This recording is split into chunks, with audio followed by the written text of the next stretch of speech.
멈출 줄 모르는 저스틴 로드리게스입니다. 지난 올림피아 15위로 순위를 받은 마지막 선수가 되었는데요.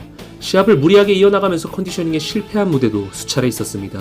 2020년 올림피아, 2021년 상반기 인디프로 뉴욕프로, 2021년 하반기 아놀드 클래식과 올림피아, 이후 2022년 상반기 아놀드 클래식 보스턴 프로, 하반기 리전쇼를 거쳐 연말 올림피아까지 그야말로 3년 가까이 되는 시간 동안 단 한 차례도 3개월 이상의 휴식을 거친 적이 없는 저스틴인데요. 시합을 거치면서 점점 나아지는 모습을 보이고 있지 못하기에 한편으로 긴 오프시즌이 필요한 선수가 아닐까 주제넘은 생각을 해봅니다. 아킴 윌리엄스가 아놀드 클래식 라인업에 이름을 올렸습니다. 지난해 템파 프로를 우승하고 올림피아 무대에선 순위를 받지 못해 입지가 많이 흔들리는 상황인데요.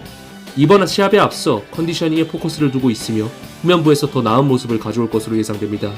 근육량 측면에서 올림피아 탑10 컨텐더들 이상의 근육량을 가지고 있는 아킴이기에 본인의 베스트 컨디셔닝으로 무대에 올랐을 때 지난 올림피아와는 다른 양상으로 순위권에 진입 가능하다고 생각합니다. 패트릭 무어가 2021년 올림피아 이후 1년 반 만에 복귀합니다.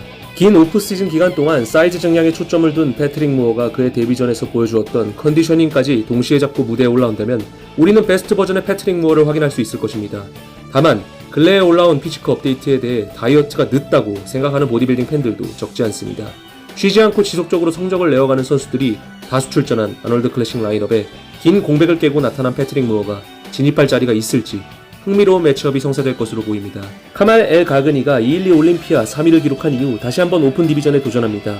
50의 나이를 넘긴 카말은 자신이 이렇게 긴 시간 동안 활동하고 계속해서 발전할 수 있는 이유를 세계선수권대회 출신의 선수이기 때문이다 언급한 바 있는데요. IFBB 프로쇼와 다르게 철저한 도핑이 진행되는 단체에 오랜 기간 머무른 카말이 늦은 나이에 오픈 데뷔전을 치르는 것에 대한 부담이 없지 않느냐라는 질문에 답한 내용입니다.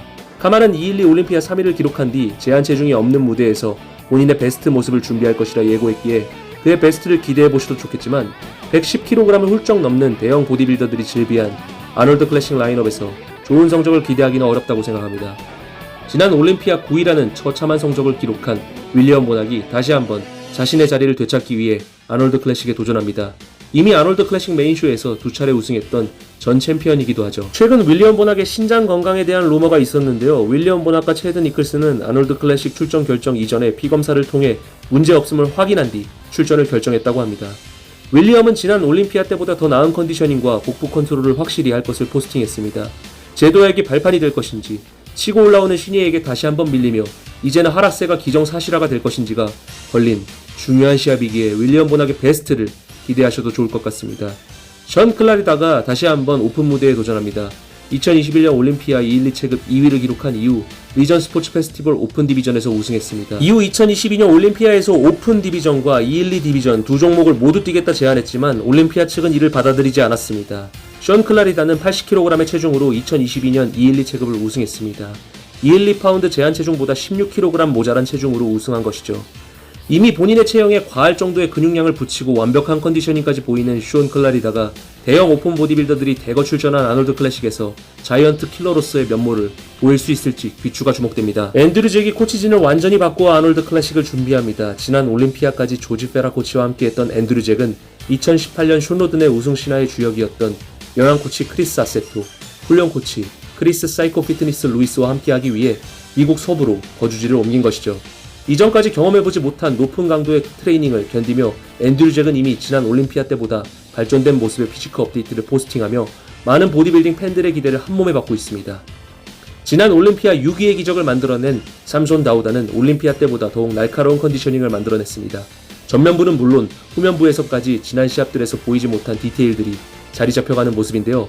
최근 스폰서 업체인 호스타일 서플먼트와 가장 높은 연봉 협상이 체결되며 엄청난 주가의 삼손을 우승 후보로 점찍는 보디빌딩 팬들도 적지 않습니다. 올림피아 TV 팟캐스트에서도 삼손의 컨디셔닝이 니거커의 수준만큼 준비되었을 때 니거커의 우승이 쉽지 않을 것이란 대화도 오고 왔는데요. 삼손의 피지크 업데이트처럼 확실한 컨디셔닝을 무대에서도 보인다면 이번 아놀드 클래식이 무조건 니거커의 우승으로 보기엔 어려움이 있다고 생각합니다. 빅라미가 엔트리에 이름을 올렸습니다. 올림피아 챔피언에서 5위로 순위가 내려간 빅라미가 자신의 입지를 다시 굳히거나 또다시 치고 올라오는 신예에 밀려 하락세를 보이느냐가 달린 중요한 시합이 되겠습니다. 빅라미는 올림피아에서의 패인에 컨디셔닝과 포징을 주요 원인으로 꼽았으며 이번 아놀드 클래식에 앞서 본인의 근육신경을 다시 되살릴 줄기세포 스템셀 치료를 병행한다고 합니다. 최근 그의 주치 칸 박사는 자신이 보디빌딩에 대해 자세히는 모르지만 조금씩 차도를 보이는 중이다 라고 언급한 바 있습니다. 아놀드 클래식의 상금이 20만 달러에서 30만 달러, 즉 3억 8천만 원까지 상승하면서 닉 워커가 엔트리에 이름을 올렸습니다. 지난 올림피아 3위의 닉 워커를 현재 가장 가능성이 높은 우승자로 점치고 있는 보디빌딩 팬들이 많은데요. 닉 워커는 지난 올림피아 때보다 쉐입적인 부분을 발전시켜 무대에 오를 것이라고 예고했습니다. 단 한 번도 컨디셔닝을 놓친 적이 없는 닉 워커가 지난 올림피아 때보다 더 나은 쉐입으로 무대에 오른다면 사실상 우승에 대한 가능성이 가장 높은 선수일 것입니다. 지금까지 치열한 아놀드 클래식 라인업을 정리했습니다. 이벤트 하나를 진행하려고 합니다. 이번 영상의 댓글에 아놀드 클래식 탑5 순위를 맞추신 분께 아놀드 클래식 이후 트포이 채널의 유일한 스폰서십 샵 어페럴에서 10만원 상당의 제품을 이벤트로 드리려고 합니다. 아놀드 클래식 시작 이후의 수정 댓글은 이벤트에서 제외될 것이며 맞추신 분들이 여럿 있을 경우 빠르게 댓글 다신 분들 중 5분을 선정하겠습니다. 시청해주셔서 감사합니다.